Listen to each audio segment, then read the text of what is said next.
Hola, soy Pilar Barra y en este vídeo realizaré una presentación del primer tema de la asignatura Liderazgo Directivo e Inteligencia Emocional. Este primer tema trata sobre el capital humano y el capital intelectual en la empresa. Como podéis comprobar, el tema se divide en dos partes. La primera la dedicaremos al estudio de la cultura corporativa de la empresa y la segunda parte a la gestión de los recursos humanos y su evolución a lo largo de los años.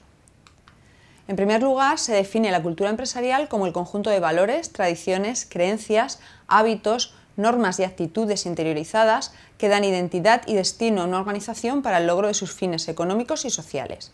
Se puede llamar cultura empresarial o cultura corporativa, o también podemos encontrarlo como cultura organizacional. Idealmente, una empresa debe intentar desarrollar una cultura corporativa fuerte, en la que los valores y normas establecidos sean aceptados y seguidos con firmeza, tenidos en cuenta durante la toma de decisiones en cualquier nivel de la empresa.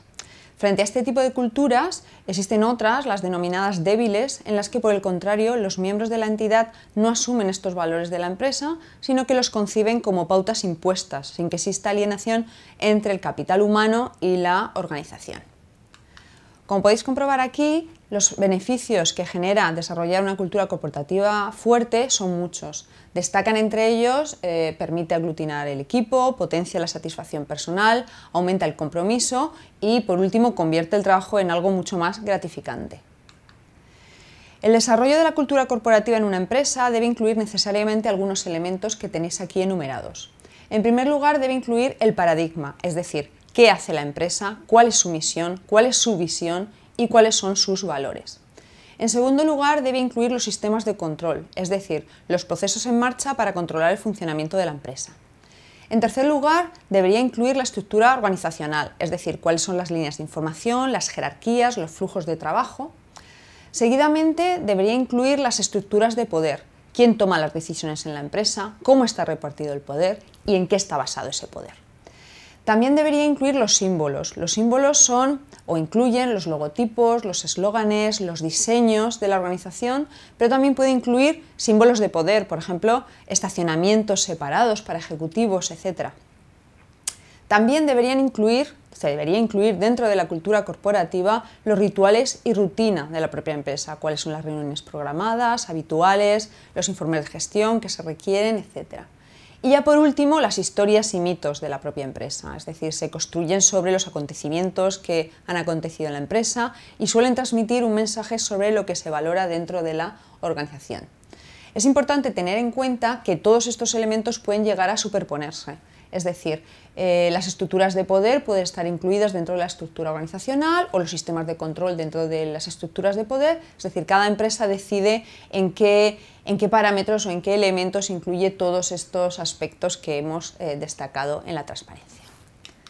Bien, es importante tener en cuenta que la nueva cultura corporativa empresarial ha adoptado en los últimos años una nueva visión.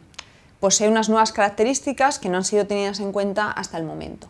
Entre ellas destacan, por ejemplo, la dirección y el liderazgo basado en valores, o las personas como el principal valor de la empresa, la ética empresarial y la transparencia, la atención a las condiciones de trabajo, la innovación y la mejora continua, la participación y el trabajo en equipo, la formación continua de los empleados, la calidad integral tanto de productos como de servicios y de procesos, el respeto al medio ambiente y el compromiso con la sociedad.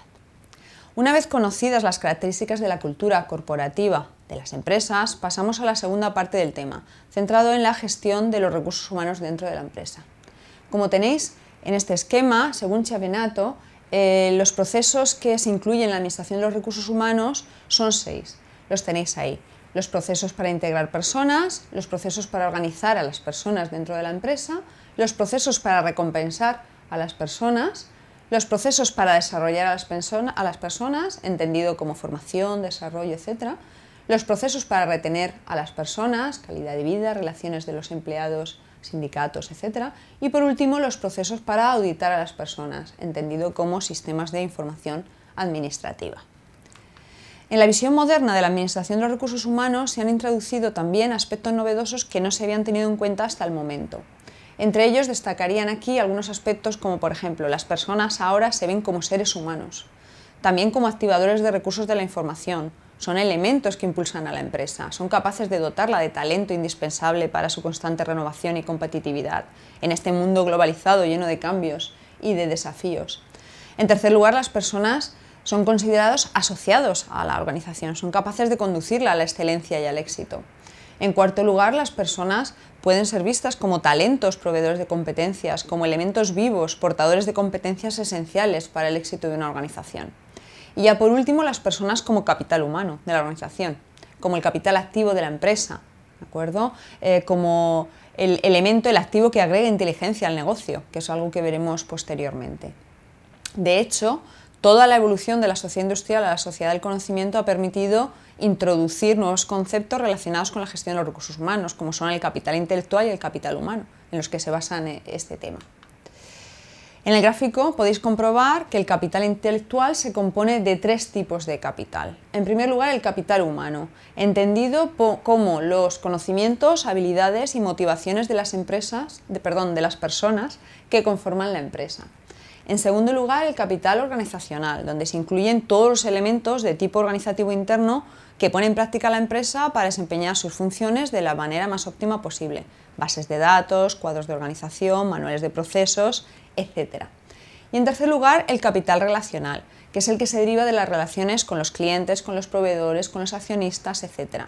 Generalmente se basa en compromisos, en alianzas, en convenios, relaciones, etc. Bien, a todo esto hay que añadir que el capital intelectual debe enriquecerse con el capital emocional. Y el capital emocional se entiende como la vida afectiva y las actitudes básicas de integración, de lealtad y de compromiso en esa relación existente entre las personas, trabajadores, la organización, la empresa y la competitividad que se busca. Y ya por último, en este cuadro podemos ver la evolución de los anteriormente llamados departamentos de recursos humanos hacia lo que se denomina ahora equipos de gestión del talento humano. Tal y como Chanabato nos dice, no basta con tener talentos para poseer capital humano en una empresa. Es necesario tener talentos integrados en un contexto acogedor. Si el contexto es favorable y es propicio, los talentos se desarrollan y crecen.